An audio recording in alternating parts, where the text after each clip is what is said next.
ভীমসেন কর্পূর ঘরে জ্বালানো খুব ভালো।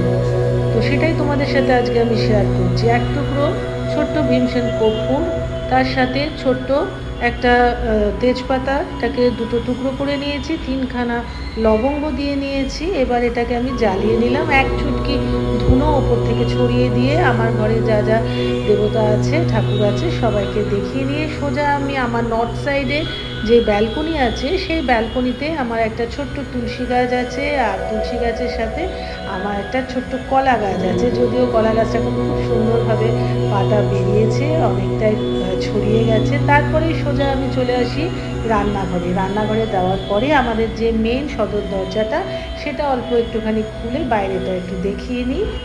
সব ঘরে, ব্যালকনিতে, সব জায়গায় জানলা দিয়ে সব দিকে, উত্তর দক্ষিণ পূর্ব পশ্চিম সব দিকে ঠাকুরকে আমি এই কর্পূর জ্বালিয়ে